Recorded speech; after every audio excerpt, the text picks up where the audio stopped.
Hello, welcome to Ken studies. आज हम NCERT ancient history में चैप्टर 4 देखेंगे, यानी themes in Indian history part 1 का थीम 4 देखेंगे, यानी कि thinkers, beliefs and buildings, cultural development.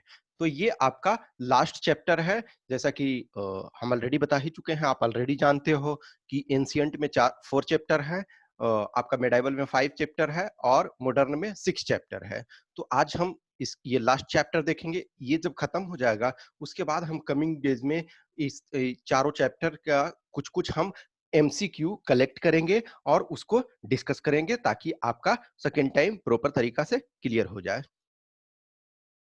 तो ये आपका कह रहा है कि थिंकर, बिलीफ्स एंड बिल्डिंग्स। तो ये जनरली देखो, ये हम जो भी देख रहे हैं, सिर्फ फर्स्ट चैप्टर जो था उसमें हमने इंडस वैली सिविलाइजेशन देखा। तो उसमें इंडस वैली सिविलाइजेशन जो है, जो मेनली हड़प्पा, जो मैच्योर हड़प्पा कल्चर है, वो हम 2600 बीसी से 1900 बीसी पढ़ते हैं। इसके बाद के जो तीनों चैप्टर हैं, second chapter, third chapter and fourth chapter, themes different लिया गया है, लेकिन जो ये टाइम पीरियड है वो circa 600 बीसी से 600 सीई तक है। तो इसमें हम मेनली जो देखेंगे, बुद्धिज्म देखेंगे, जैनिज्म देखेंगे, और जो आपका आर्किटेक्चर है, जैसे आपका सांची स्तूपा, देखो ये स्कल्पचर सांची स्तूपा से लिया गया है। तो Sanchi one of the famous stupa है मध्य प्रदेश में, आपके भोपाल के पास 20 किलोमीटर के आसपास स्थित है। आप इनफैक्ट ट्रेन से जब आप ट्रेवल करोगे, इधर भोपाल जाओगे या फिर साउथ इंडिया तरफ जाओगे भोपाल होते हुए, तो आपको ये दिखेगा, ट्रेन से ही दिखेगा। तो भोपाल से थोड़ा सा पहले आपको ट्रेन से ये सांची का स्तूपा दिखेगा। तो ये सांची स्तूपा वगैरह के बारे में पूछे, ये तो सांची स्तूपा जो था वो ऐसा है कि उसका जो जो गेटवे वगैरह थे, तो वो बेल प्रिजर्व, कुछ गेटवे जो थे बेल प्रिजर्व थे, कुछ बहुत अच्छे डेकोरेटेड थे। तो इसको सब लोग अपने यहाँ ले जाना चाहते थे। फ्रेंच फ्रेंच भी ले जाना चाहते थे कि म्यूजियम में अपना वो डालेंगे, और इंग्लिश मैन भी चाहते थे। लेकिन किसी ढंग से भोपाल की 2 लेडी रूलर हुई, शाहजहां बेगम और आपका ये और सुल्तान जहां बेगम। तो शाहजहां बेगम और उसके जो सक्सेसर हुए, यानी उत्तराधिकारी सुल्तान जहां बेगम, इन लोगों ने पैसे दिए कि इसको प्रिजर्व किया जाए। तो जॉन मार्शल कह रहा है कि dedicated his important volume on Sanchi to Sultan Jahan, she funded the museum that was built there as well as the guest house where he lived and wrote the volume. यानी कि जॉन मार्शल को वो ये भी म्यूजियम बनाने के लिए भी फंड दी, और उस गेस्ट हाउस को बनाने के लिए भी, जहां वो इसके वॉल्यूम को लिख के और डिफरेंट चीजों को, उसके जो सांची के स्तूपा के डिफरेंट पार्ट जो डैमेज हो गए थे, उन्हें प्रिजर्व करने के लिए भी उन लोगों ने फंड प्रोवाइड किया। ठीक है, तो ये शाहजहां बेगम और सुल्तान जहां बेगम। She also funded the publication of the volumes. So if the Stupa complex has survived, it is in no small measure due to wise decisions and to good luck in escaping the eyes of railway contractors, builders, and those looking for finds to carry away the museums to Europe. देखो ये चीजें है ना, कि जो railway का, देखो India में डेवलपमेंट हो रहा था, तो रेलवे के डेवलपमेंट में भी आपके मटेरियल्स चाहिए होता है। तो अब कुछ लोग रेलवे कॉन्ट्रैक्टर थे कि मटेरियल के तौर पे जो माउंट्स है उसको हम बना देंगे, क्योंकि ये टीले पे बना हुआ, ऊंचाई पे बना हुआ था, तो उसको यूज किया जाए, उसके पत्थर और ये सब को। और बहुत सारे जो थे कि हम अपने म्यूजियम को में रखेंगे उसे। One of the most important Buddhist centre, the discovery of Sanchi has vastly transformed our understanding of early Buddhism. Today, it stands testimony to the successful restoration and preservation of a key archaeological site by the Archaeological Survey of India.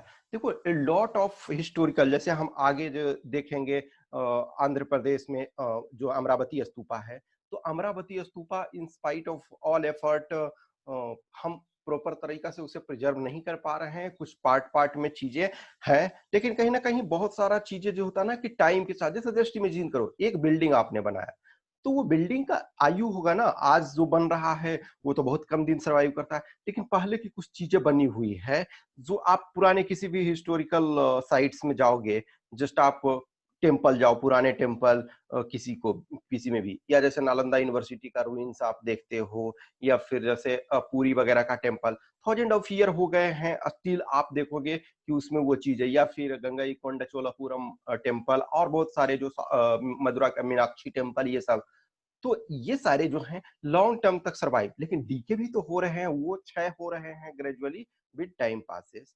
तो ये कह रहा है कि what is the significance of this monument, why was the mound built, and what did it contain, why is there a stone railing around it, who built the complex or paid for its construction, when was it discovered. There is fascinating a story that we can uncover at Sanchi, for which we must combine information from text, sculpture, architecture and inscriptions. तो हम ये चीजें को ही क्यों बनाए, किसने बनाया, कब बनाया गया, कौन इसके बनाने में मदद किए, इसके ये कब डिस्कवर किया गया, और ये सारी चीजें जो हैं ये इसमें हम देखेंगे। ठीक है, तो ये कह रहा है कि बैकग्राउंड सेक्रीफाइसेस एंड डिबेट्स, कह रहा है कि mid first millennium BC is often regarded as a turning point in the world history.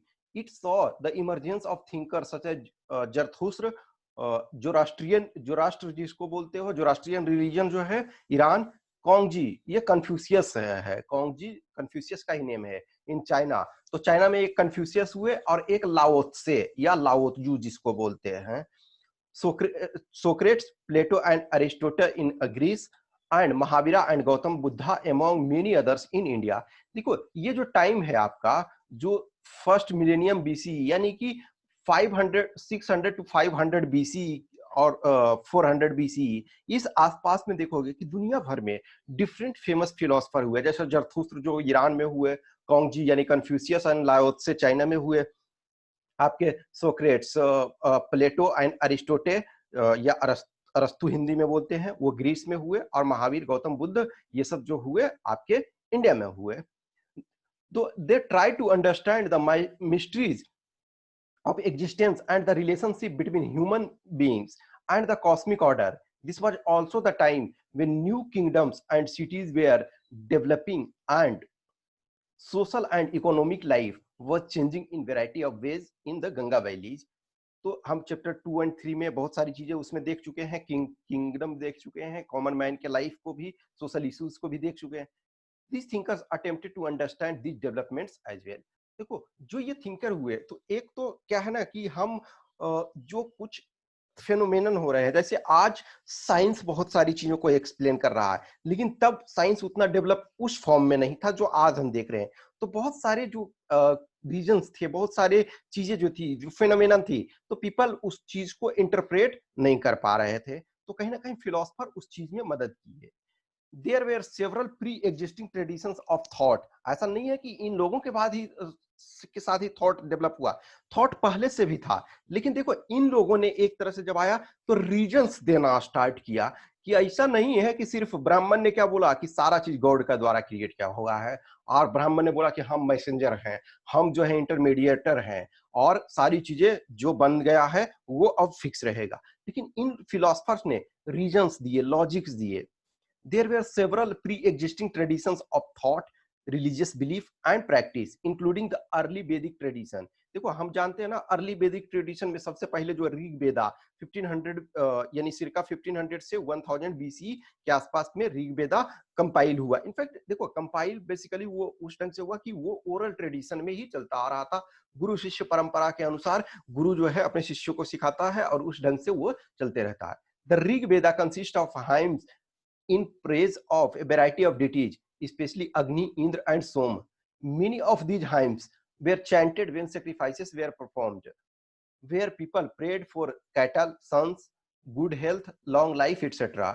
देखो एक बहुत अच्छा चीज है जो ऑलरेडी भी मैं बता चुका हूं कि ऋग वेदा के टाइम में जो लैंड का उतना इंपॉर्टेंस नहीं था, गाय पे सारी अर्थव्यवस्था टिकी हुई थी, सबसे इंपॉर्टेंट गाय था। तो इसी वजह से देखोगे कि टाइम को गोधूली कहा जाता था, ये आपका ये गाय के लिए युद्ध को गविष्टि कहा जा रहा है, पुत्री को दुहित्रा कहा जा रहा है, दुहित्री, ठीक है ना। तो गाय पे ही सारी अर्थव्यवस्था उस समय टिकी हुई थी। लैंड देखोगे बाद में, बाद के जो वेदा हैं उसमें लैंड इंपॉर्टेंट होता है, क्योंकि जब एग्रीकल्चर स्टार्ट होता है मेनली आप देखोगे कि जब ये आपका गंगा वैली में एग्रीकल्चर प्रॉपर स्टार्ट होता है तब लैंड का इंपॉर्टेंस बढ़ता है। अदरवाइज ऋग वैदिक काल में जो मेजर चीजें हैं तो वो गाय पे व्यवस्था है, कैटल, सन, बेटे होने चाहिए कि सतपुत्र पति भव, यानी 100 पुत्र तुम्हारे हों, good health, long life, etc. At first, sacrifices were performed collectively. Later, circa 1000 BC to 500 BC onwards, some were performed by the heads of household for the well-being of the domestic units. More elaborate sacrifices such as the Rajasui and Aswamegh were performed by chiefs and kings who depended on ब्राह्मण priest to conduct the ritual. देखो शुरू में क्या था, resources भी कम थे और ब्राह्मण का डोमिनेशन उस ढंग से नहीं हुआ था, तो यज्ञ जो है सेक्रीफाइस कंबाइंड रूप से किए जाते थे, क्योंकि इंडिविजुअल पर्सन के पास उतने रिसोर्सेस नहीं थे कि हर इंडिविजुअल अपना यज्ञ करवाए। आज भी देखोगे कि बहुत गांवों में जो कुछ कुछ यज्ञ का आयोजन किया जाता है तो क्या है 10, 20, 30, 50 गांव को मिला करके वो डोनेशन कलेक्ट करते हैं, चंदा कलेक्ट करते हैं कि ऐसा यज्ञ करवा रहे हैं, आपकी जो क्षमता है उस अनुसार डोनेट कीजिए और उसमें पार्टिसिपेट करने के लिए आइए। ये किसी एक का नहीं है, ये कंबाइंड है कि हम इस मकसद से करवा रहे हैं। तो वो लेकिन जैसे जैसे लोगों के पास रिसोर्सेस बढ़ते गए तो इस काल में जब देखोगे कि एग्रीकल्चर स्टार्ट हुआ, किंगडम स्टार्ट हुए, तो लोग जो किंग थे, राजा थे, वो राजसूय यज्ञ करते थे। इसका मतलब है कि वो राजा जो चक्रवर्ती होना चाहता था, इन्हीं आसपास के राजाओं को हरा करके और वो करना चाहता है। और एक होता था अश्वमेघ, यानी कि अश्व जो यज्ञ का अश्व है उसको छोड़ा जाएगा और वो यदि सारे राज्यों से होकर के विदाउट पकड़े हुए गिरफ्तार हो पकड़े गए वापस आ गए, इसका मतलब सारे राज्यों ने अधीनता स्वीकार कर ली और जिस राज्य ने उसे पकड़ लिया तो जिस राज्य का अश्व है वो राज्य और जिस राज्य ने पकड़ा है दोनों में युद्ध होगा। ठीक है, और युद्ध में विजयी के बाद सारे को विजयी प्राप्त करने और सारे जगह से अश्व के लौट आने पे फिर राजस्व यज्ञ होगा। अब कह रहा है कि many ideas found in the Upanishad, देखो उपनिषद लास्ट में लिखे गए बाद में 6th century BC onwards, so that people were curious about the meaning of life, the possibility of life after death and rebirth. Was rebirth due to past action, जो कहते हैं ना कि आपके पुराने कर्मों का ये परिणाम है बस, ठीक है। Such issues were hotly debated. Thinkers were concerned with understanding and expressing the nature of the ultimate reality, and others outside the Vedic tradition asked whether or not there even was a single ultimate reality. People also began speculating on the significance of sacrificial tradition. यानी कि जो है कि past Karma में जीवन क्या है, जो हम मरने के बाद कहाँ प्राप्त करेंगे, क्या अभी जो हम जीवन जी रहे हैं वो पास्ट एक्शन के कारण है, बहुत सारे चीजें थी। तो उसमें से डिफरेंट थिंकर्स ने अपना चीजों को अपने व्यू पॉइंट को रखे। अब ये है प्रेयर टू अग्नि। देखो माना जाता है ना कि जैसे देखो अग्नि, सोम और आपका इंद्र, ये फेमस गॉड हुआ करते थे। तो अग्नि एक तरह से था ना कि वो इंटरमीडियरी था कि अग्नि जलाएगा, यानी अग्नि हवन जलाया जाएगा और उसमें अग्नि को समर्पित किया जाएगा। अब वो जो समर्पित किया जाता है तो अग्नि उसे माध्यम बनते हैं, तो इंद्र को समर्पित किया जाएगा, आपको रुद्र को समर्पित किया जाएगा, सोम को समर्पित किया जाएगा, वरुण को समर्पित किया जाएगा। तो जिस जिस गॉड को आप समर्पित करते हैं उसको आप अग्नि एक तरह से ये मेडिएटर होंगे आपका।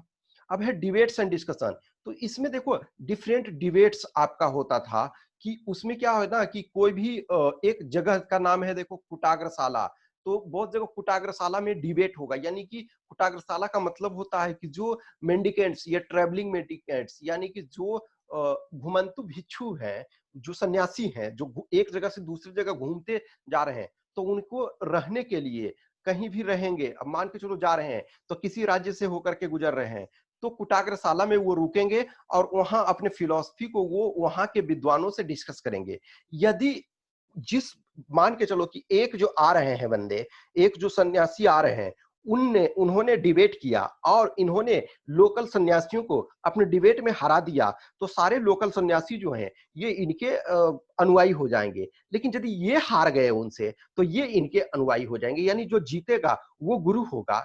तो उससे क्या होता था ना कि नॉलेज का इंपॉर्टेंस हमेशा रहता था कि आप ये चीजें नहीं है कि किसी चीज को परमानेंट है, आप ये परमानेंट बाद में जैसे हुआ कि जब प्रॉपर ब्राह्मणों का डोमिनेशन हुआ तो ये परमानेंट टाइप के रह गए कि पैदा जो ब्राह्मण हुआ है वो ब्राह्मण। लेकिन जो एक्चुअली ओरिजिनल फिलॉसफी ये डेवलप किया था क्या था कि कंटिन्यूअस नॉलेज का ग्रोथ होता रहे। तो जो नॉलेज प्राप्त कर लिया है वो डिस्कस करेगा, डिबेट करेगा, यदि उसका आइडिया जो होगा कन्विंसिंग होगा तो उसके शिष्य बनेंगे। लेकिन फिर कोई इनसे भी फेमस होगा तो वो इनको आइडिया में हरा देगा, तो इनके अनुयायी होंगे और अनुयायी उस अनुसार से बढ़ते जाते हैं। जैसे किसी लोकल एरिया में मान के चलो कोई ब्राह्मण है या कोई प्रीस्ट है या कोई जानकार हैं, वो उनके अनुयायी उस लोकल एरिया में। अब कोई सामने से बंदे आए, वो आए सन्यासी, और सॉरी बंदे बोलता हूँ या मेरा मतलब वही है सन्यासी।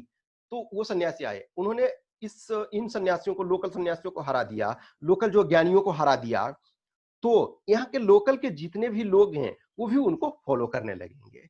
तरह की many of this teachers including Mahavira and the Buddha question the authority of Veda. देखो ब्राह्मणों ने क्या किया कि वेद जो है अपौरुषेय है, यानी इसे ह्यूमन बीइंग ने नहीं लिखा है, और इनफेलिएबल हैं, यानी कि एक बार ये बन गए तो ये शाश्वत हैं, ये हमेशा चलते रहेंगे जब तक सृष्टि चलेगी। लेकिन बुद्ध महावीर जैसे फिलोसफर ने क्वेश्चन पूछा कि भैया ऐसा है तो इसमें कुछ तो लॉजिक है, कुछ दीजिए। They also emphasized individual agency suggesting that men and women could strive to attain liberation from the trials and tribulations of worldly existence. This was in the marked contrast to the Brahmanical position, wherein, as we have seen, an individual's existence was thought to be determined by his or her birth in a specific caste or gender. देखो ब्राह्मण ने ये कह दिया कि भैया ऐसा है कि ब्रह्मा से पैदा हुए हो, अब ब्रह्मा से पैदा हुए हो तो मुख से पैदा ब्राह्मण हुए, तो हम तो भाई सब सुप्रीम है और हमेशा रहेंगे। और क्षत्रिय जो हैं उनके शोल्डर से, कंधे से हुए, तो वो राज्य करने के लिए पैदा हुए हैं। शूद्र जो है वो पैर से पैदा हुए हो, तो ऐसा है तुम जीवन भर अपनी सेवा ही हम लोग की करते रहोगे, इसमें चेंज की जरूरत ही नहीं है। पैदा जब हुए हो तो ब्रह्मा जी को तो पता ही था कि कहां से तुमको पैदा करना है, तुम बहुत टैलेंटेड होते तो मुख से पैदा करते, लेकिन जब आप पैदा हो गए हो पैर से तो तुम सेवा करोगे। लेकिन बुद्धा ने कहा नहीं, ऐसा नहीं है, जन्म से कुछ नहीं है। आप यदि ज्ञान प्राप्त कर सकते हो, लिबरेशन प्राप्त कर सकते हो, तो आप ऊपर उठ सकते हो। लेकिन ये क्या है, ब्राह्मण के विरोध में था। इस वजह से ब्राह्मण जो थे वो बुद्धिज्म और जैनिज्म के विपरीत थे। ये कह रहा है कि सेल्फ जो आत्मन है और या सेक्रीफाइस, इसके बारे में ये चीजें कहा जाता है कि the self of mind within the heart is smaller than paddy or barley or mustard or millet or the kernel of the seed of a millet. The self of mind within the heart is greater than the earth, greater than intermediate space, greater than heaven, greater than these worlds. तो यानी ये कहता है आत्मन जो है यदि छोटा में इमेजिन करें तो आप एक कण में है, जैसे कहते हैं ना कि कण कण में ईश्वर व्याप्त है। तो एक कण में भी छोटा करोगे तो जितना छोटा आपकी क्षमता है, और बड़ा करो तो पूरा ब्रह्मांड इसमें शामिल हो जाएगा। अब कह रहा है ट्रू सेक्रीफाइस, जो सच्चा त्याग है, the one the wind that blows, this is surely a sacrifice, while moving it sanctifies all these, therefore it is indeed a sacrifice। कहते हैं जब हवा बहती है तो ये सबके लिए है, जैसे पानी बहता है तो ये सबके लिए है, कोई भी उसका आनंद ले सकता। सूर्य का प्रकाश है तो ये सबके लिए है। तो ये ट्रू सेक्रीफाइस है कि किसी में आप अंतर ये नहीं कहते हैं। अब कह रहा है ना कि how Buddhist text were prepared and preserved. तो देखो इनिशियली ये आप इस चीज को पढ़ोगे कि जो आपका बुद्धिज्म है, या इनफैक्ट कोई भी आप चाहे ऋग वेदा देखो, वेदा सारे देखो, तो वो सारे जो क्या है ना कि इनिशियली जो है वो ओरल ट्रेडिशन में थे, यानी कि मौखिक रूप से गुरु शिष्य परंपरा के अनुसार चलता था। तो बुद्ध ने भी, ऐसा नहीं है कि बुद्ध डायरी लेकर के बैठ गए और कि लिख रहे हैं कि भैया आज हमने ये उपदेश दिया और इस उपदेश को जाओ और times of India, the Hindu में पब्लिश करा दो। नहीं, बुद्ध जो भी ज्ञान प्राप्त किए थे जीवन की पाठशाला में, उन्होंने जो कुछ सीखा, 6 ईयर के हार्ड पेनांस के बाद जो उन्होंने सीखा, उस चीज को उन्होंने क्या किया कि ओरल ट्रेडिशन में बोला, और लंबे समय तक उनके शिष्य भी जो थे वो ओरल ट्रेडिशन में बोलते रहे।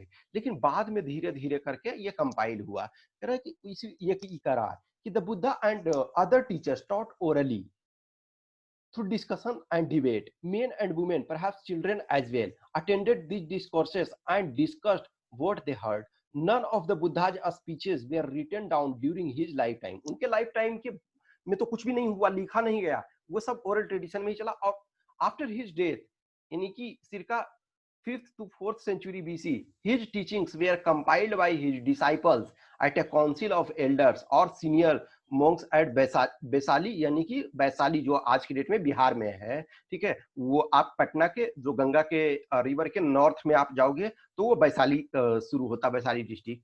This compilations were known as Tripitaka, यानी कि 3 baskets to hold different types of text. They were first transmitted orally and then written and classified according to length as well as subject matter. The Vinay Pitak included rules and regulations for those who joined the Sangha or monastic order. The Buddha teaching were included in the Sut Pitak and Abhidhamma Pitak dealt with philosophical matters. तो ये तीनों आपके match करने में ये आते हैं question में.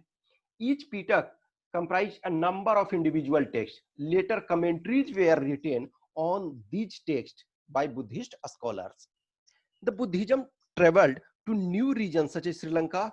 ये श्रीलंका में देखोगे कि अशोक के पुत्र महेंद्र और संघमित्रा, इन लोगों ने वहां एक्सपेंड किया. फिर other text such as the Dipavamsa, literally the chronicle of the island, and Mahavamsa, the great chronicle, were written containing regional histories of Buddhism. Many of these works contained biographies of the Buddha. Some of the older texts are in Pali, while later compositions are in Sanskrit.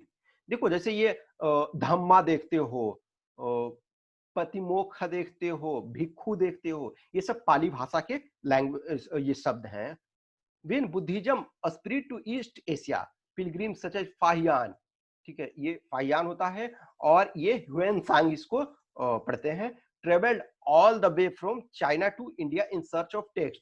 These they took back to their own country where they were translated by scholars. Indian Buddhist teachers also traveled to faraway places carrying text to disseminate the teachings of the Buddha. Buddhist texts were preserved in manuscripts for several centuries in monasteries. तो वो जो है ना कि different पत्ते वगैरह पे, birch पे जो लिखा हुआ जाता था, ताम्र ये ताड़पत्र और ये सारी चीजों पे, तो उन पे लिख करके वो रखा गया. Modern translations have been prepared from Pali, Sanskrit, Chinese and Tibetan text. अब कह रहा फैटलिस्ट एंड मटेरियलिस्ट, यानी नियतिवाद और जो नियतिवाद के बारे में, और एक बोल रहा है मटेरियलिस्ट का मतलब है कि जो आपका अर्थवाद, जो ये तो जो फैटलिस्ट कहते हैं कि नियति सब फिक्स है, जो आपका सारी चीजें हैं कि मैं टैलेंटेड हूं और ये सारे के सारे नियति प्रकृति के द्वारा ऑलरेडी फिक्स किया गया है. और मटेरियलिस्ट का मतलब है कि जो कुछ है यही है, जो बना हुआ हमारा शरीर है वो 4 एलिमेंट, तो ये मटेरियलिस्ट कहते हैं. और जब हम मरते हैं तो ये सारे अपने अपने फॉर्म में चले जाते हैं. और जो फैटलिस्ट कहते हैं, नियतिवाद कहते हैं कि सारी नियति जो है, संसार है, ये सारा फिक्स है और इसे आपके करने और ना करने से चेंज नहीं होगा, कि आप कुछ अच्छा करोगे तो ये चेंज होगा, इसके बारे में बताया गया है. अब कह रहा है beyond worldly pleasures the message of Mahavira. देखो यहाँ हमने बताया ना कि 2 चीजों के बारे में हम मेनली पढ़ेंगे, महावीरा और बुद्धा. देखो बुद्ध में ये बुद्धिज्म और जैनिज्म, तो जैनिज्म में 24 तीर्थंकर हुए, महावीरा जो है वो 24th तीर्थंकर हुए.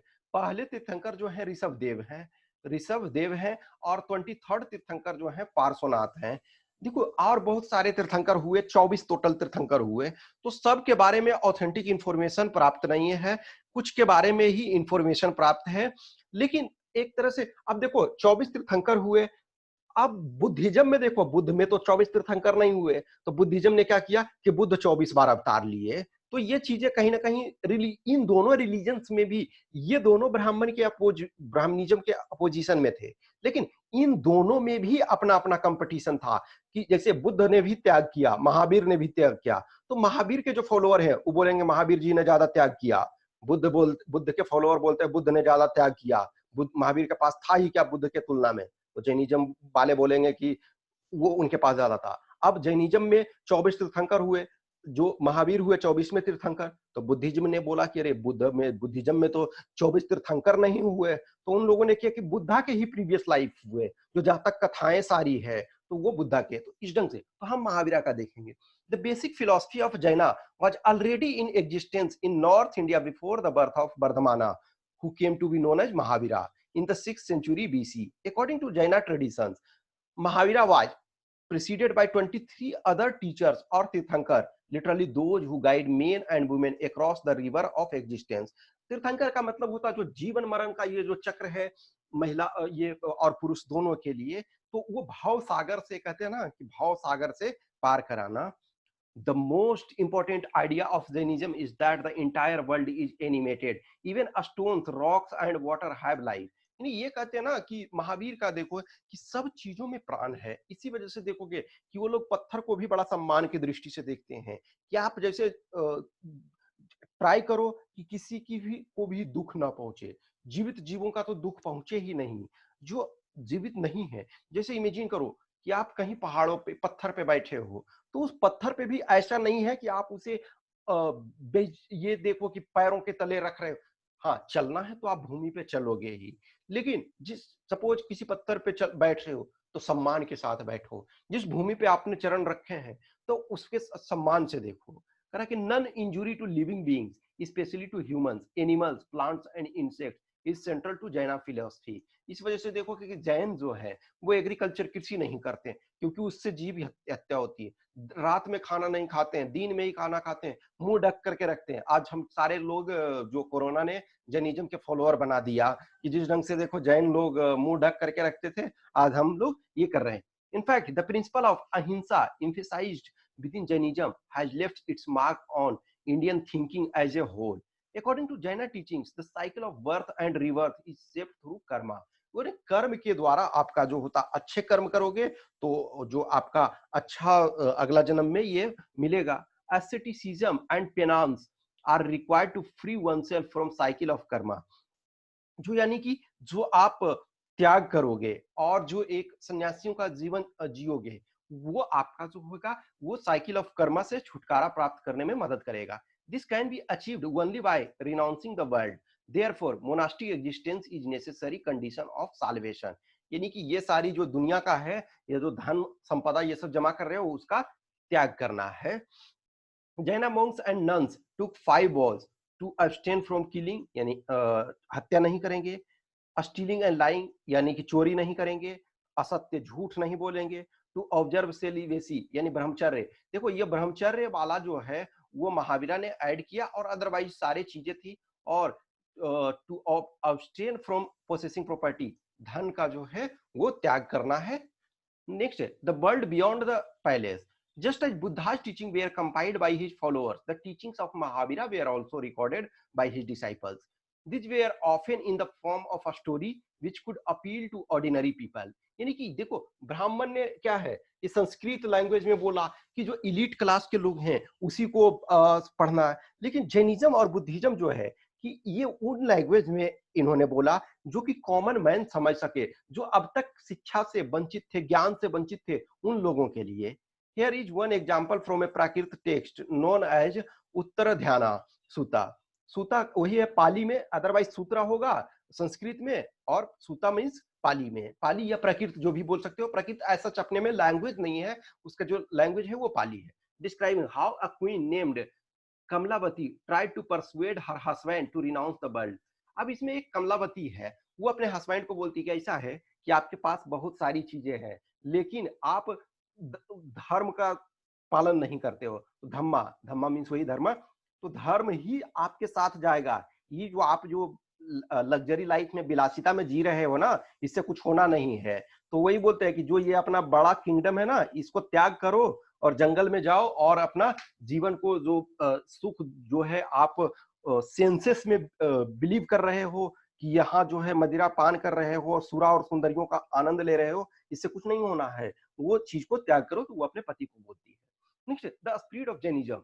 Gradually Jainism spread to many parts of India like the Buddhist. Jaina scholars produced a wealth of literature in a variety of language, Prakrit, Sanskrit and Tamil.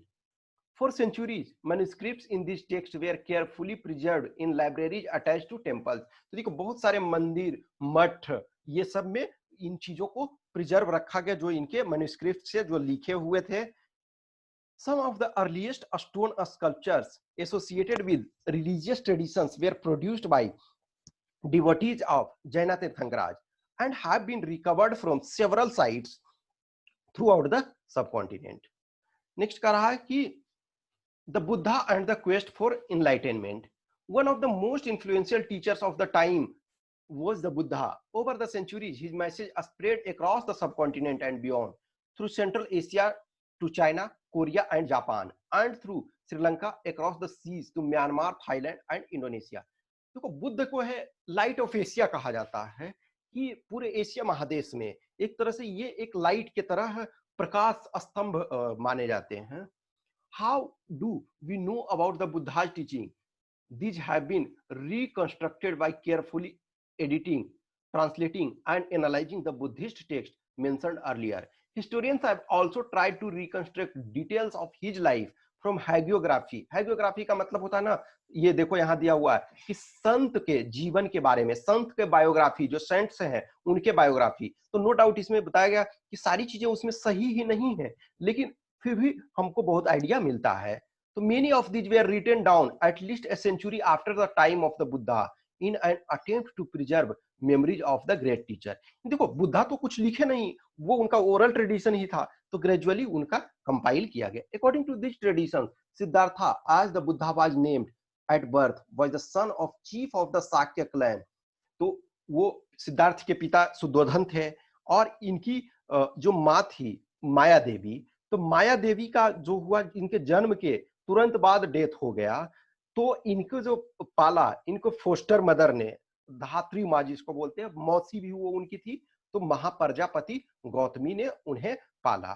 ठीक है, तो अब ये देखो कि क्या है कि वन डे ही परसुएडेड हिज चैरियोटर. इनको क्या है ना कि इनके पिताजी ने बोला, इनके जन्म पर कुछ सन्यासियों ने बोला कि ऐसा है, या तो ये चक्रवर्ती सम्राट होगा या एक बहुत बड़ा सन्यासी होगा. तो इनके पिताजी तो चाहते थे कि चक्रवर्ती सम्राट हो, तो इन्हें महल में ही रखा गया, हर सुख सुविधाएं दी गई. लेकिन ये एक दिन अपने सारथी से बोलते हैं, छन्ना से, कि ऐसा है कि कंठा इनका घोड़ा था और छन्ना जो इनका जो सारथी था, तो जो बोलता ऐसा है कि हमको एक बार बाहर ले चलो. तो बाहर जब वो जाते हैं तो वो एक देखते हैं, वृद्ध पुरुष को देखते हैं, मृत को देखते हैं, बीमार को देखते हैं, सन्यासी को देखते हैं.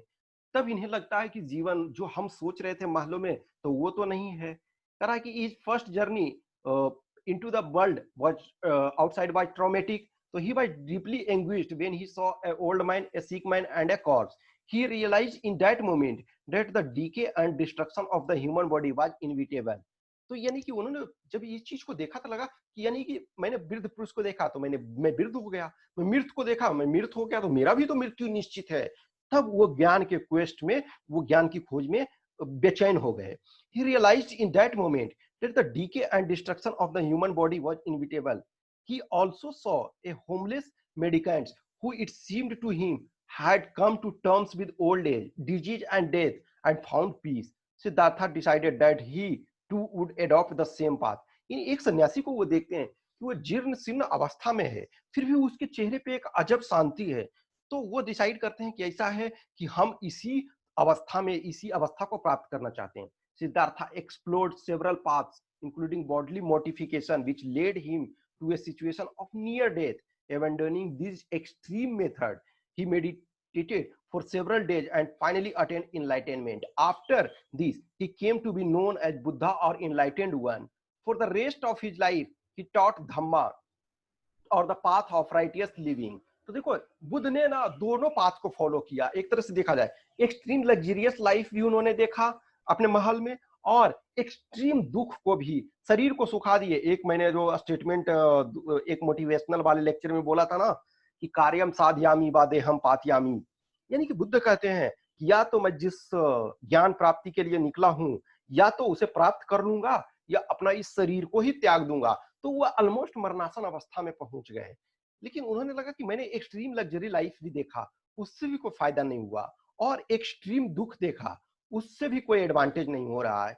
तब वो जो है मीडियम पाथ को, जो बुद्धा का मध्यम मार्ग जो कहते हैं, कि एक खीर दिया गया एक स्त्री के द्वारा, जो कि एक्सेप्टेबल नहीं था, लेकिन बुद्ध ने एक्सेप्ट किया, कि जैसे उसको नीच लोग समझते थे उस लेडी को, लेकिन इन्होंने एक्सेप्ट किया और उसके बाद धीरे धीरे इनको ज्ञान प्राप्त हो गया। The teaching of the Buddha's teaching have been reconstructed from stories found mainly in the Sutta Pitaka. जो हमने 3 पीटक देखा था, सूत पीटक, अभिधम्म पीटक और विनय पीटक। तो सूत पीटक जो मेनली है वो बुद्धा का टीचिंग, देखो ये सारे के सारे बुद्धा ने जो बोला था ओरिजिनल नहीं, रिकंस्ट्रक्ट है। कहीं ना कहीं जो शिष्य थे उसने कुछ अपना भी चेंज किया। although some stories describe his miraculous powers, others suggest that Buddha tried to convince people through reason and persuasion rather than through display of supernatural power. For instance, when a grief-stricken woman whose child had died came to the Buddha, he gently convinced her about the inevitability of death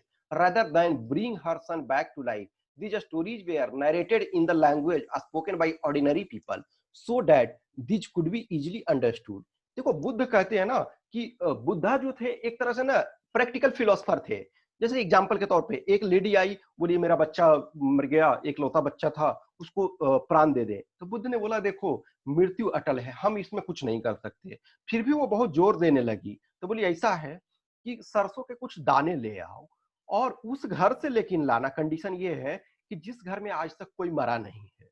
तो obviously वो lady अपने बच्चे को बचाने के लिए हर घर में जाती है, तो सरसों देने के लिए तो तैयार होती है, लेकिन कंडीशन जब पूछती है कि क्या इस घर में कोई कभी नहीं मरा, तो बोली नहीं, बहुत लोग मरे हैं, ग्रेजुअली मरते आ रहे हैं। फाइनली वो आती है, बुद्ध के चरणों में गिर जाती है कि नहीं ठीक है, आप जो बोल रहे हैं वो सही है।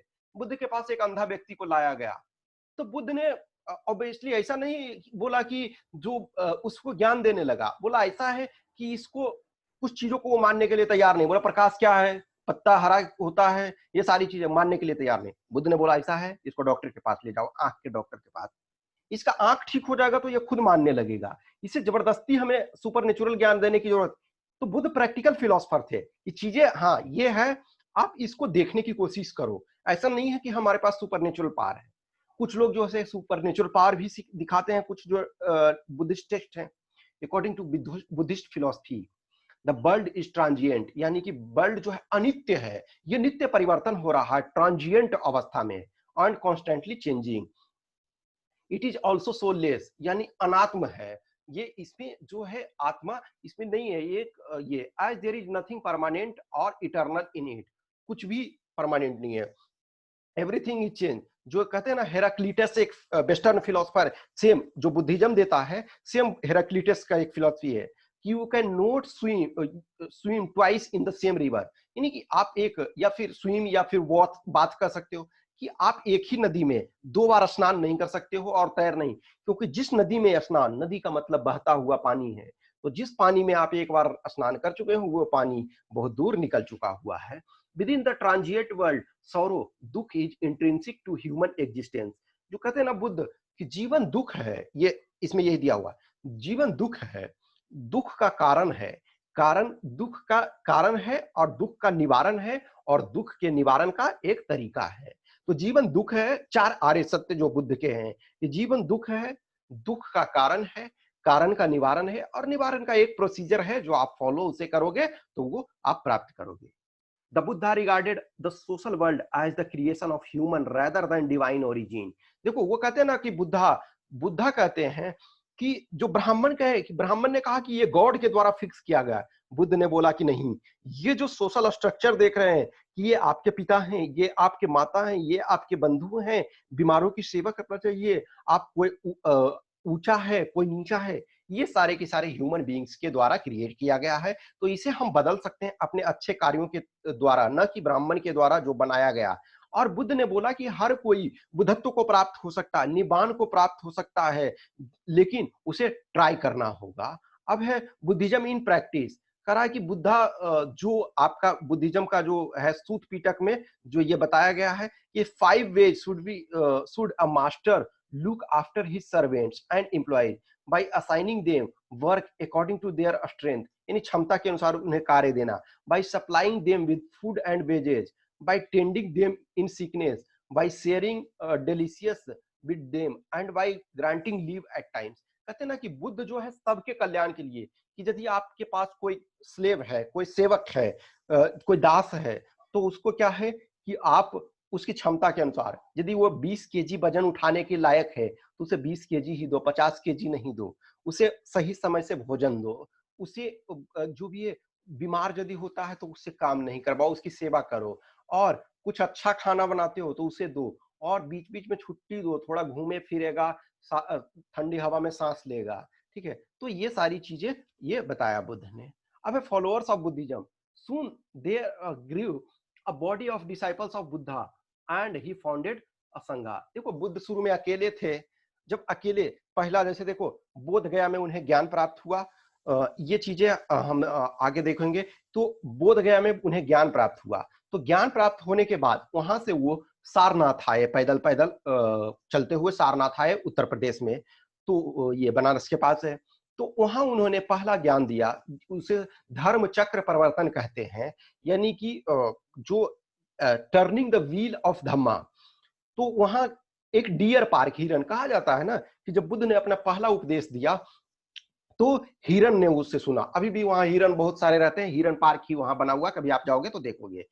तो उन्होंने एक धीरे धीरे उनके शिष्य आते गए, फिर शिष्य जब आते गए तो उन्होंने एक संघ बनाया, संघ में कुछ नियम बनाए।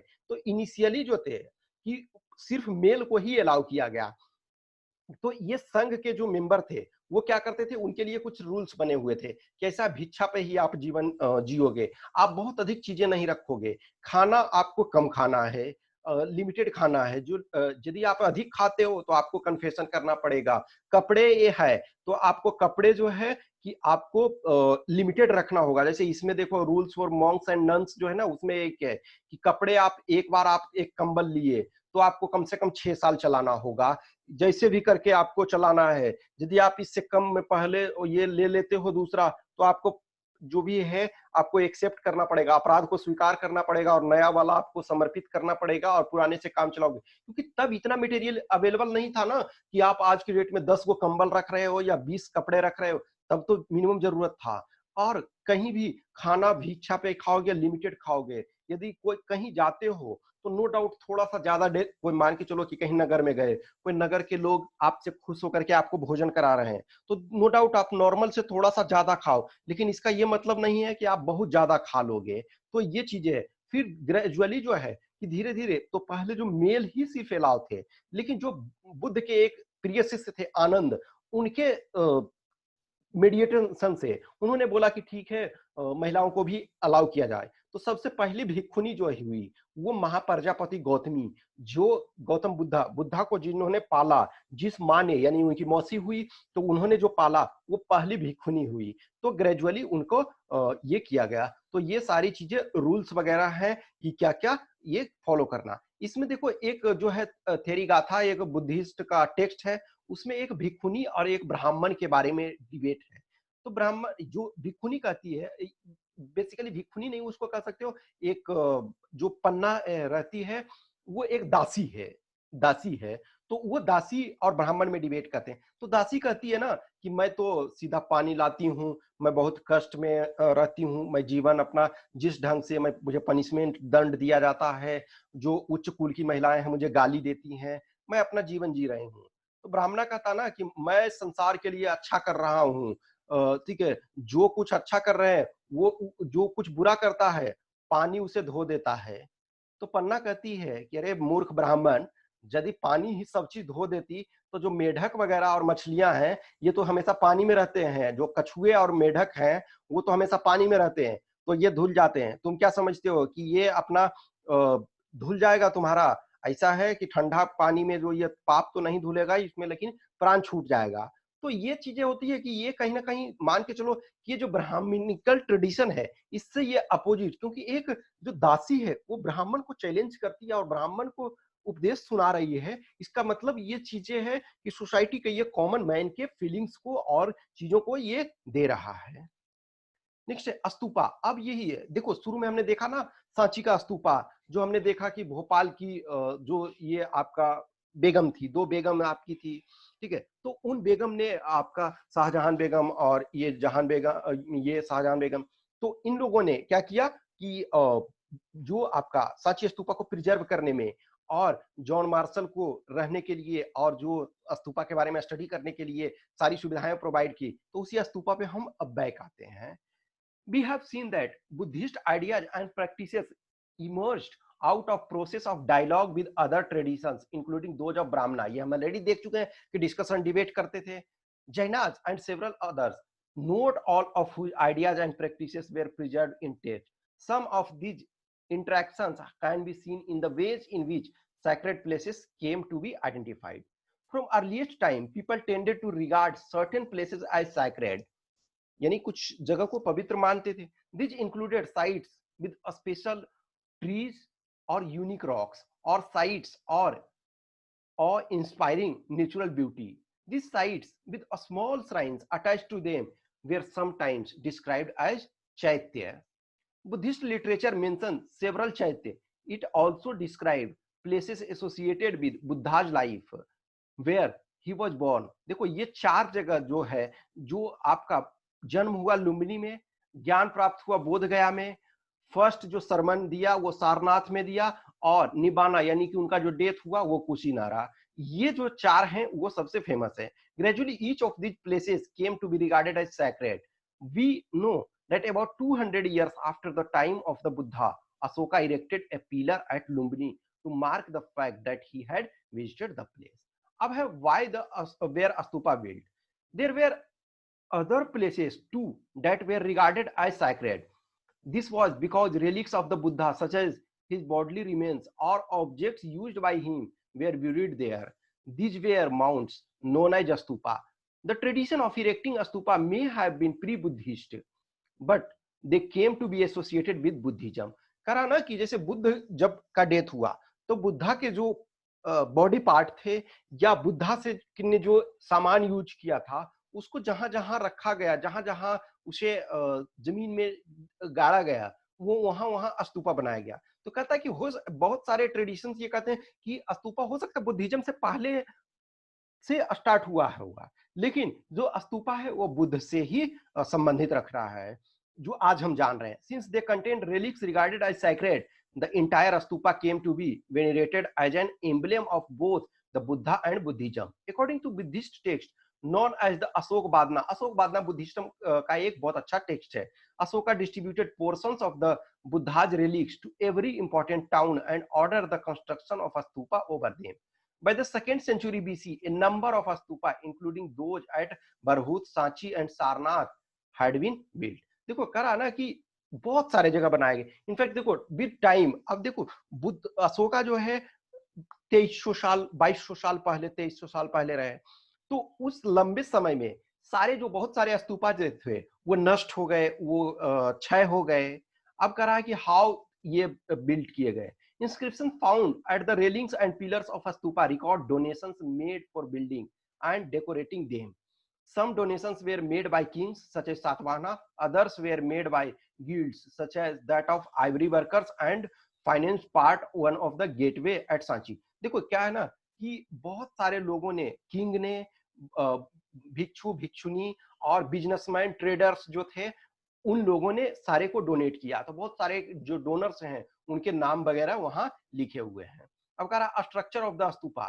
द स्तूपा है Sanskrit word meaning heap, originated as a simple semi circular mound, जो अंडाकार जिसको बोलते हैं, ठीक है ना।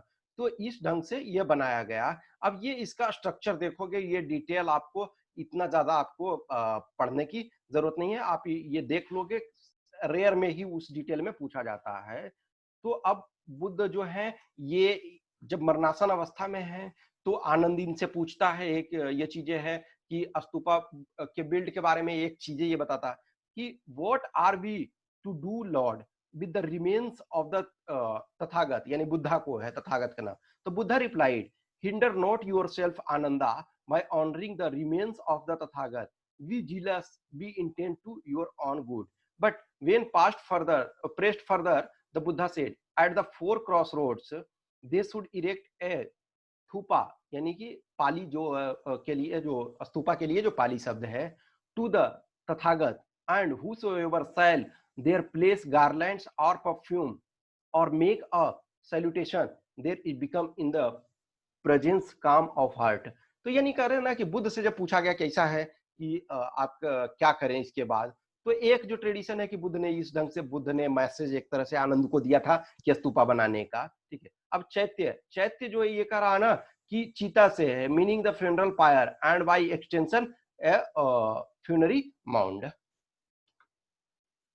डिस्कवरिंग स्तूपा, देखो एक अमरावती और सांची, तो सांची के बारे में हम बहुत सारी चीजें ऑलरेडी देख चुके हैं। ये देखो मैप में, जो इंडिया का मैप में है, कुछ मेजर बुद्धिस्ट साइट जो है, तो श्रावस्ती आपका उत्तर प्रदेश में, लुम्बिनी आपका नेपाल में है, कुशीनगर जो है उत्तर प्रदेश बराबर, और बोधगया जो आपका बिहार में है, ये अमरावती आपका आंध्र प्रदेश में है, आपका ये जो है कार्ले, जुनार, नासिक, अजंता ये आपका महाराष्ट्र में है, सांची आपका मध्य प्रदेश में है। फिर आपका कुछ कुछ जो और जगह भी पाए गए हैं, लेकिन ये आपका जो मेजर है। अब है fate of Amaravati and Sanchi. तो देखो each stupa had a history of its own, as we have just seen some of these are histories of how they were built, but there are histories uh, of discoveries as well, and let us now turn to some of these. In 1796, a local raja who wanted to build a temple stumbled upon the ruins of the stupa at Amravati. He decided to use the stone and thought there might be some treasure buried in what seemed to be a hill.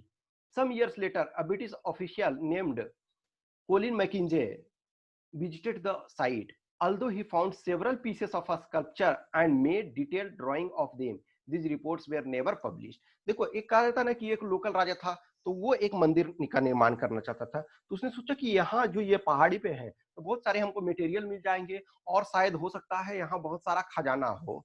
लेकिन चलो जो भी, वो उसने कुछ special काम नहीं किया। लेकिन कुछ टाइम बाद जो आपका है, ये जो आपके ब्रिटिश ऑफिशियल कॉलिन मैकेंजे, ये इस जगह को देखे, और इन्होंने बहुत सारी चीजों को, स्कल्पचर, बहुत सारे जो प्रतिमा और बहुत सारे जो पत्थर पर बने हुए चीजें थी, उसको उन्होंने देखा।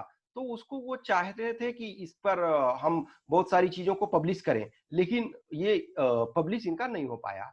इन 1854 Walter Elliot, the commissioner of Guntur, visited Amravati and collected several sculpture panels and took them away to Madras, यानी कि आज जो प्रेजेंट चेन्नई जो है। He also discovered the remains of the western gateway and came to the conclusion that the sculpture at Amravati was one of the largest and most magnificent Buddhist stupas ever built. By the 1850s, some of the slabs from Amravati had begun to be taken to different places, to the Asiatic Society of Bengal at Calcutta, to India office in Madras, and some even to London. It was not unusual to find these sculptures adorning the gardens of British administrators. In fact, any new officials in the area continued to remove sculptures from the site on the grounds that earlier official had done the same. देखो ये जो gradually ये करके जब आपका जो गुंटूर और यानी आंध्र प्रदेश के जो कमिश्नर बने वाल्टर इलियट, तो वो उस जगह को विजिट किए, और उनके देखरेख में उन्होंने क्या किया कि इस चीज को बहुत इंपॉर्टेंस दी। लेकिन ग्रेजुअली क्या हुआ कि बहुत सारे, देखो कुछ म्यूजियम में कुछ चीजें ले जाई गई, जैसे Asiatic Society of Bengal Calcutta museum में, फिर आपका इंडिया ऑफिस मद्रास यानी जो चेन्नई आज के डेट में, और कुछ को लंदन में। कुछ चीजों को देखोगे ब्रिटिश वगैरह है जो यहाँ से अपना समुद्री रास्ते से वो वहां ले गए, और अपने जो घरों और गार्डन्स की शोभा के लिए ले गए। One of the few men who had a different point, देखो सब ऐसे चोर चुहाड़ जैसे, सॉरी टू से, जो उस ढंग से चुरा करके एक तरह से ले गए, ऐसे नहीं थे। कुछ जो जनरस पर्सन भी थे जिन्होंने इसका इंपॉर्टेंस समझा, तो उन्होंने इस चीज को यहीं रहने दिया।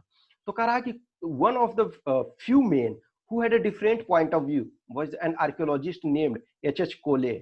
He wrote, "It seems to me a suicidal and indefensible policy to allow the country to be looted of original workers of an ancient art." देखो इन्हीं के लैंग्वेज में एक तरह से चोर और लुटेरे उनको कहा गया ना, कि वो लूट करके यहाँ से ले गए। He believed that museums should have plaster cast facsimiles of a sculpture where the original should remain where they had been found. Unfortunately, Cole did not succeed in convincing the authorities about Amravati, although his plea for in situ preservation was adopted in the case of Sanchi. देखो ये है ना कि कोले ने बोला तो जरूर, लेकिन और जो लोग थे वो उससे सहमत नहीं हुए और बहुत सारे यहाँ से लेके चले गए।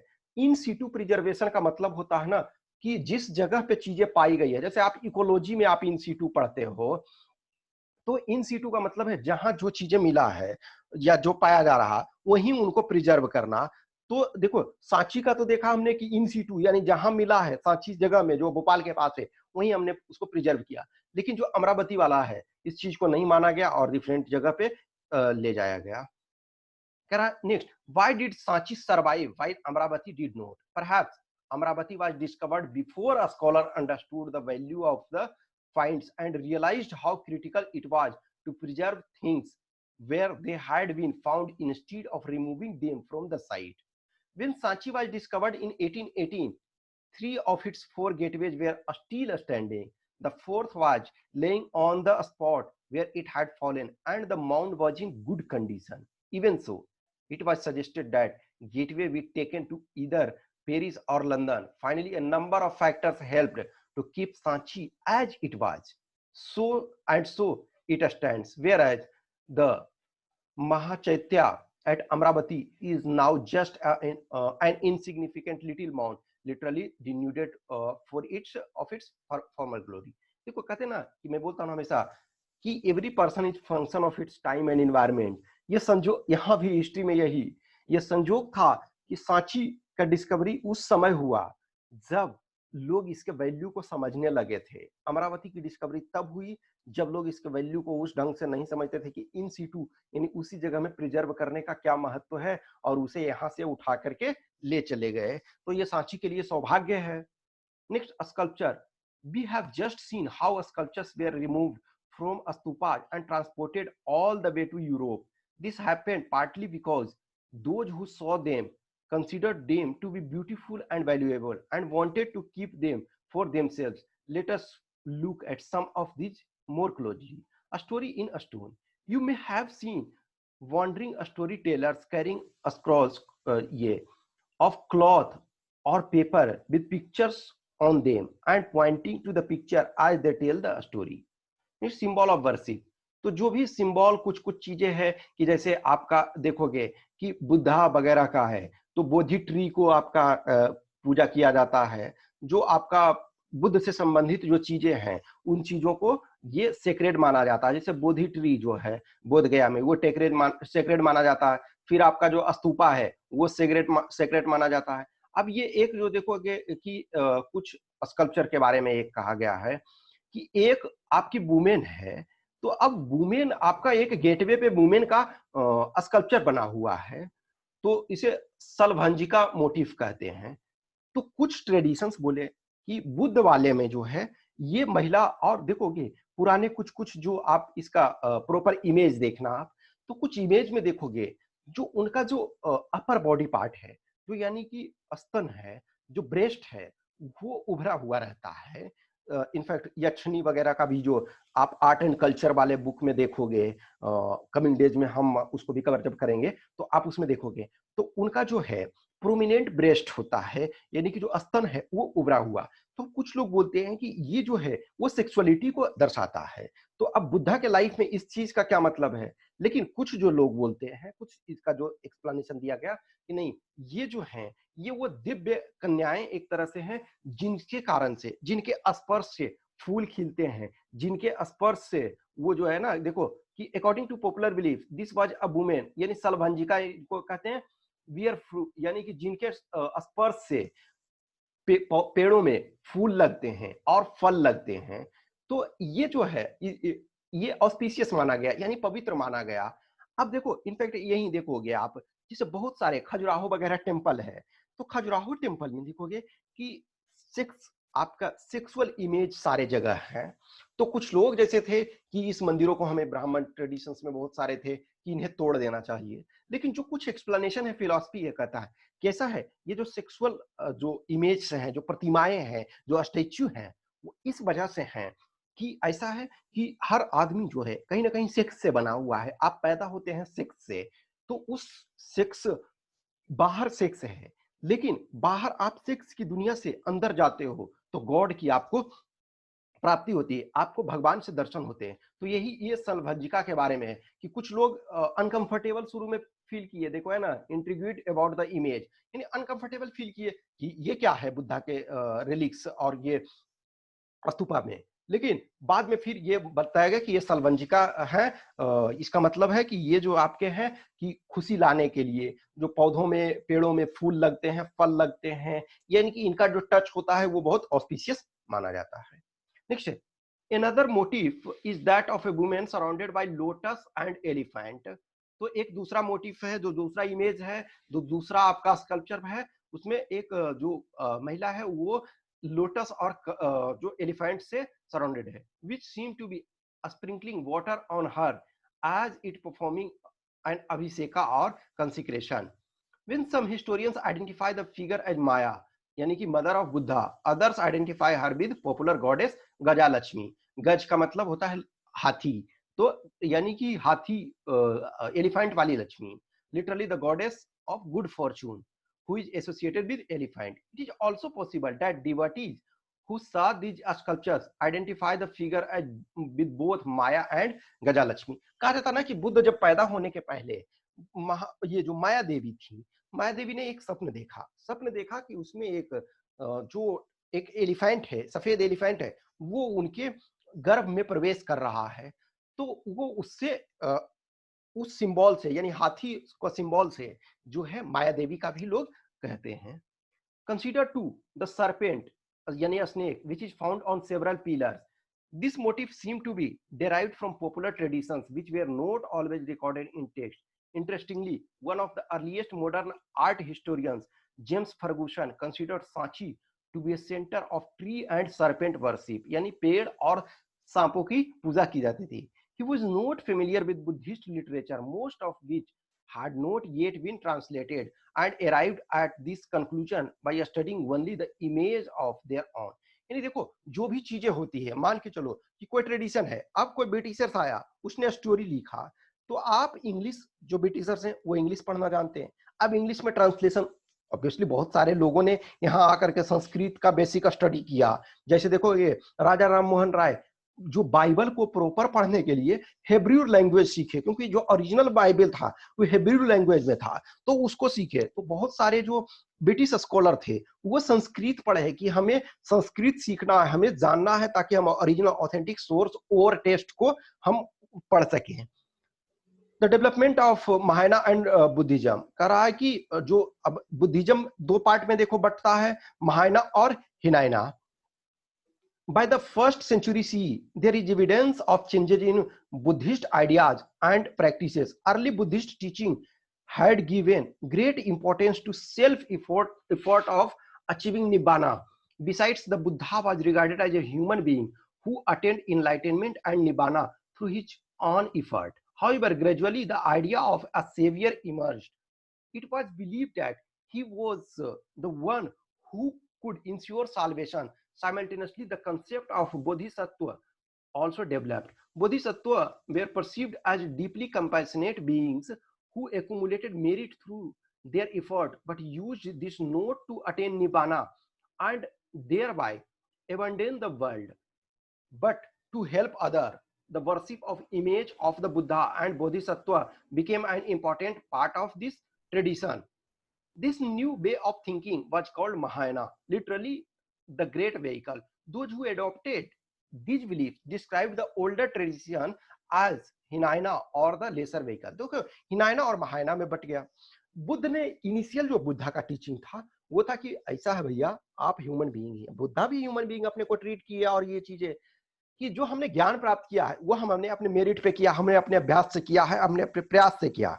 तो हर इंडिविजुअल व्यक्ति जो है अपने प्रयास से कर सकता है, लेकिन बाद में धीरे धीरे हुआ कि सब ज्ञान को प्राप्त नहीं कर सकता है, लेकिन कुछ जो लिमिटेड ज्ञान को प्राप्त हुए, जो बोधिसत्व हुए हैं, तो वो दूसरे को ज्ञान प्राप्त करने में हेल्प करेंगे। और धीरे धीरे जो महायाना ट्रेडिशन है, जो महायाना है यानी ग्रेटर व्हीकल उससे कहते हैं, तो उसने क्या है ना मूर्ति पूजा एक तरह से स्टार्ट कर दी, बुद्ध को भगवान मानने लगे। जो हिनायन थे वो ओरिजिनल बुद्धा के टीचिंग पे रहे। नेक्स्ट है हिनायना और Theravada. Supporters of Mahayana regarded other Buddhists as follower of Hinayana. However, followers of the older tradition, यानी हिनाइना के जो थे, describe themselves as Theravadins, that is those who followed the path of old respected teachers and theras. तो यानी कि देखो जो भी है कि जो बाद में चेंजेस कर लिए, मूर्ति पूजा स्टार्ट कर दिए, बुद्ध को गॉड मानने लगे, जो कि बोधिसत्व जो दूसरे को भी ज्ञान प्राप्त करने में हेल्प करेंगे, ये महायाना हुए। हिनायना बोले ऐसा है कि हम जो भी है ये ओल्ड ट्रेडिशन को ही फॉलो करेंगे। अब next, the growth of Puranic Hinduism, यानी पुराण के बारे में। The notion of the saviour was not unique to Buddhism, we find similar ideas being developed in different ways within traditions that we now consider part of Hinduism. These included Vaishnavism, a form of Hinduism within which Vishnu was worshipped as the principal deity, and Shaivism, a tradition where Shiva was regarded as chief god. यानी कि जो शैविज्म है और ये Vaishnavism है, ये दो Hinduism में सेक्ट हुए, in which there was a growing emphasis on the worship of chosen deity. In such worship, the bond between the devotee and God was visualized as one of the love and devotion और भक्ति, जो बाद में फिर coming days में भक्ति movement start होता है। In case of Vaishnavism, cults developed around the various अवताराज, जो विष्णु के 10 अवतार माने जाते हैं ना, सबसे पहला मत्स्य, उसके बाद क्रूम यानी कछुआ, बराह यानी कि आपका सुअर, Narasimha human and well as lion Narasimha, Vamana यानी कि बौना, परशुराम, राम, कृष्ण, और कुछ लोग नौमा जो है शंकराचार्य को मानते हैं और कुछ लोग बुद्ध को मानते हैं, और 10वां अवतार जो होना है कल्कि, यानी मत्स्य, कुरुम, बराह, नरसिंह, बामन, परशुराम, राम, बुद्ध, राम कृष्ण, बुद्ध या फिर शंकराचार्य और कल्कि। ठीक है, तो ये माने जाते हैं उनके 10 अवतार। और लोग जैसे इसमें भी देखो, कुछ लोग राम को फॉलो करते हैं और कुछ लोग कृष्ण को फॉलो करते हैं। जैसे सूरदास जो है, सूर और मीरा ये कृष्ण के फॉलोअर हैं, तुलसीदास जो हैं वो राम के फॉलोअर हैं। उसी ढंग से है शिव जी के जो हैं वो डिफरेंट उनके सेक्ट हुए। Next, to understand the meaning of these sculptures, historians have to be familiar with the stories behind them. यानी कि जो चीजें स्टोरी वगैरह जो आपका स्कल्पचर मिला है तो उससे हमें स्टोरी जो प्रचलित है, जो रिटन फॉर्म में या ओरल फॉर्म में वो चलता आ रहा है, उससे ये लोग इंटरप्रेट करने की कोशिश कर रहे हैं। ठीक है, तो ये चीजें आया कहां से, आपका जो पुराण से आया। ठीक है, तो कह रहा है कि ब्राह्मणा पुराना compiled by Brahmana by about the middle of the first millennium CE. They contain much that had been composed and been in circulation for centuries, including stories about gods and goddesses. Generally, they were written in simple Sanskrit words and were meant to be read aloud to everybody, including women and Sudra who did not have access to Vedic learning. तो देखो, वेदा जो था वो शूद्र को पढ़ने नहीं दिया जाता था, और महिलाओं को कि कहा जाता था ना, शूद्र ने यदि वेद सुन लिया है तो उसके कान में पिघला हुआ शीशा डाल दो ताकि वो जीवन में अब उसके बाद वो सुन नहीं सके ये चीजें। ठीक है, तो अब लेकिन जो पुराण थे उसको बोला गया कि सब सुन सकते हैं, और एक जो गुरु होंगे वो जोर से पढ़ेंगे, क्योंकि देखो सबके पास तो आज के तरह बुक अवेलेबल नहीं है ना, कि जैसे आज मैं अपना बुक पढ़ूंगा आप अपना बुक पढ़ेंगे, तो वो तो उपलब्ध नहीं था। लेकिन उस चीज को कि एक पढ़ेंगे और सब लोग सुनेंगे, बुद्ध भी यही करते थे कि टीचिंग अपना। Much of what is contained in the पुराना evolved through interaction amongst people, priests, merchants, and ordinary men and women who traveled from place to place, sharing ideas and beliefs. We know, for instance, that Vasudev Krishna was an important deity in the Mathura region. Over centuries, his worship spread to other parts of the century. जैसे देखो, मथुरा में कृष्ण का पूजा हो रहा है, फिर अयोध्या के आसपास राम का, उसी ढंग से डिफरेंट प्लेस में किया जा रहा है। Next, building temples. Around this time, that the astupa at sites such as Sanchi were acquiring their present form, the first temple to house images of god and goddesses were also being built. The early temples was a small square room called the Garbhagriha with a single doorway for the worshipper to enter and offer worship to the image.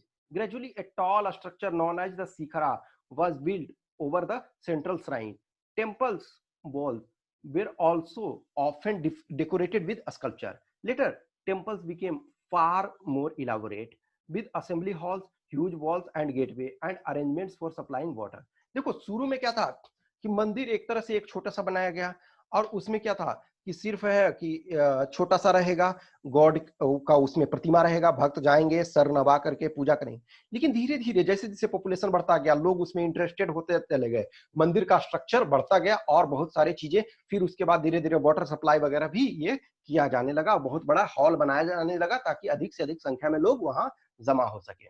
One of the unique feature of early temple was that some of these were hollowed out of huge rocks. कुछ जो है वो rock से बनाए गए artificial caves.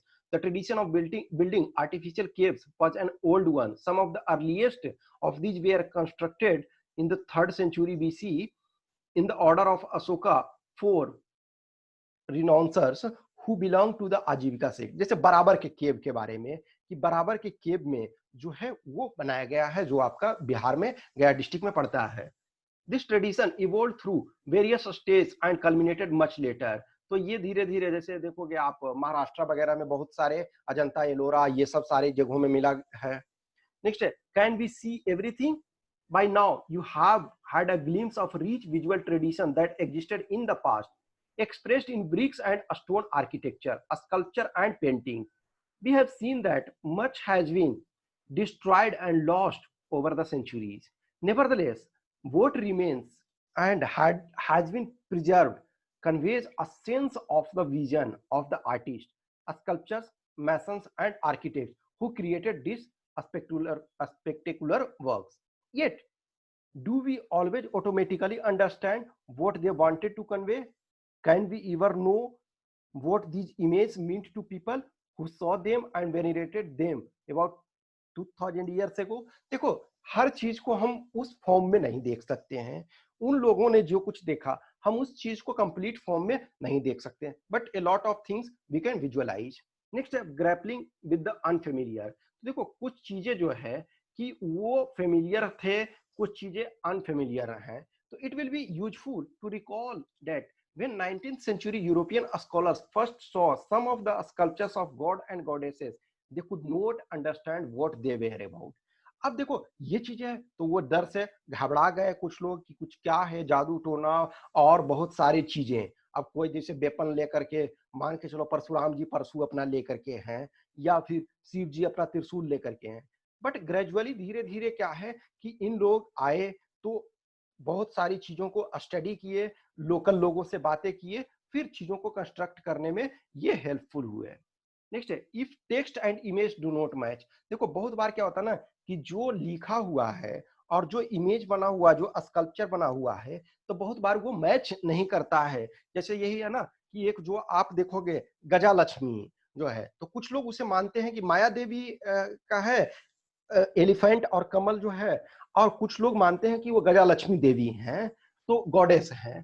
तो ऐसा ऐसा बहुत जगह, तो वहां तो चलो चीजें, लेकिन कुछ जगह होता है कि प्रॉपर इंटरप्रेट नहीं हो पाता है।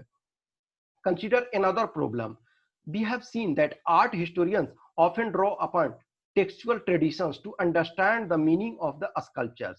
While this is certainly a far more efficacious strategy than comparing Indian image with Greek statues, it is not always easy to use. One of the most intriguing examples of this is a famous sculpture along a huge rock surface on the Mahabalipuram, जिसे ममल्लापुरम भी कहते हैं, और महाबलीपुरम यानी तमिलनाडु में है। महाबलीपुरम और ममल्लापुरम अभी फेमस इस वजह से है कि ममल्लापुरम समिट जो हुआ सी जिनपिंग जो चाइनीज प्रेसिडेंट है और Indian prime minister Narendra Modi के बीच जो आपका ममल्लापुरम समिट हुआ, इस वजह से भी ये फेमस है। ये सब जो है हम बहुत सारी चीजें आर्ट एंड कल्चर वाला जो है वो वाला जब हम देखेंगे तो उसमें प्रॉपर तरीका से हम इसको डिस्कस करेंगे क्लियरली। ये हम फिगर यहाँ इंक्लूड नहीं किया, उस चीज को देख लोगे। Is a vivid depiction of a story, but which story is it? Art historians have searched through the Puranas to identify it and are sharply divided in their opinions. Some feel that this depicts the descent of the river Ganga from heaven. The natural cleft through the center of the rock surface might represent the river. The story itself is narrated in the Purana and the epics, other field that is, it represents a story from Mahabharata. Arjuna doing penance on the river bank in order to acquire arms, pointing to the central figure of an ascetic. तो ये जैसे question में भी आया हुआ है कि जो descent of river Ganga from heaven और अर्जुना पेनांस, तो ये कहाँ है? तो ये आपका महाबलीपुरम में है। तो कुछ हिस्टोरियन बोलते हैं ये गंगा जो है हेवन से पृथ्वी पे आती है, और कुछ बोलते हैं ये अर्जुना का पेनांस है। ठीक है, तो बहुत बार डिवाइडेड है हिस्टोरियन। आप इनफैक्ट बहुत सारे डीप में जब स्टडी करोगे तो बहुत सारे ऐसे डिवीजन आप पाओगे। Finally remember that many rituals, religious beliefs and practices were not recorded in a permanent visible form as monuments or a sculpture or even paintings. These included daily practices as well as those associated with special occasions. Many communities and peoples may not have felt the need for keeping lasting records, even as they may have had vibrant traditions of religious activities and philosophical ideas. In fact, the spectacular instances we have focused on in this chapter are just the tip of iceberg. ये जो है एक छोटा सा introduction एक तरह से, ये लॉट ऑफ थिंग्स हैं। क्योंकि देखो हिस्ट्री में हम जैसे जस्ट एक इमेजिन करो, एक मूवी होता है, तो एक मूवी में आप सारी चीजों को कैप्चर 3 घंटे में नहीं कर सकते हो ना। जो इंपॉर्टेंट है वही चीज, जैसे महाभारत में आप देखते हो, महाभारत में दुर्योधन की बीवी को कभी नहीं दिखाया है, कृष्ण की बीवी को दिखाया है, और अर्जुन की वाइफ को दिखाया, क्योंकि अर्जुन की वाइफ जो है सुभद्रा और जो द्रौपदी हैं वो सेंटर ऑफ द स्टोरी है। अभिमन्यु की वाइफ जो उत्तरा है वो सेंटर ऑफ द स्टोरी है। गंधारी जो है सेंटर ऑफ स्टोरी है। क्या दुर्योधन के बच्चे नहीं थे, दुशासन के बच्चे नहीं थे, लेकिन वो सेंटर ऑफ स्टोरी आपको कभी नहीं। दुर्योधन की बीवी का नाम पता नहीं होगा, मुझे भी नहीं पता है, दुशासन की वाइफ का पता नाम नहीं होगा, विकर्ण की वाइफ का पता नाम नहीं होगा, क्योंकि वो सेंटर पार्ट में नहीं है। सारी चीजों को आप इस चीज में नहीं कर सकते हो। सेम सिचुएशन यहाँ है कि जो हमने पढ़ा है this is just the tip of iceberg, एक छोटा सा है, इसमें हम डिटेल ये अभी नहीं किए। अब ये टाइम लाइन है, इस चीज को देखोगे, ये ऑलरेडी बार बार इस चीज को मैं बोल रहा हूँ, अर्ली वैदिक ट्रेडिशन ये आपका यानी कि ऋग वेदा, इस ये ड्यूरेशन में जो आपका हुआ है ऋग वेदा है।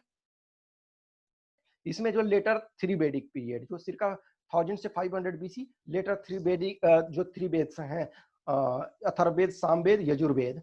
6th century BC circa early Upanishad, Jainism, Buddhism. circa 3rd century BC first stupa. circa 2nd century BC onwards development of Mahayana Buddhism, Vaishnavism, Shaivism and goddesses cult. 3rd century CE earliest temple. अब ये जो है कब कब क्या खोज किया गया चीजें, जैसे 1814 1814 आपका founding of the Indian museum Calcutta.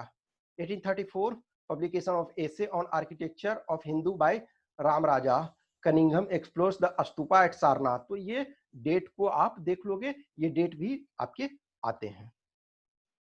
तो ये आपका फाइनली ये चैप्टर आपका समाप्त हो गया, यानी आपका एंशिएंट जो पार्ट है, एंशिएंट इंडिया, ये समाप्त हो गया। अब जो हम है कमिंग डेज में एमसीक्यू देखेंगे। ऑलमोस्ट जो भी 4 चैप्टर है तो हम देखेंगे अप्रॉक्स 50 एमसीक्यू देखेंगे। ठीक है, 50 एमसीक्यू के थ्रू फिर से हम एक तरह से ये रिवीजन टाइप का आपका हो जाएगा। तो 50 एमसीक्यू के तहत हम इन चीजों को देखेंगे, और जब एमसीक्यू वाला पार्ट खत्म हो जाएगा तो फिर हम मेडाइवल देखेंगे, और फिर मॉडर्न देखेंगे, फिर उसके बाद हम आर्ट एंड कल्चर। और ग्रेजुअली देखो अब चूंकि आपका जो सीएपीएफ एग्जाम एटलीस्ट 2020 के लिए जो आपका है, क्योंकि ये सिर्फ सीएपीएफ के लिए नहीं, ये सारे एग्जाम्स के लिए है, तो लेकिन जो सीएपीएफ वगैरह के दे रहे हैं, तो मैं ट्राई करूंगा जहां तक पॉसिबल हो वहां तक हम कोशिश करेंगे कि चीजों को कवर कर दें। Okay, thanks for watching this, have a nice day.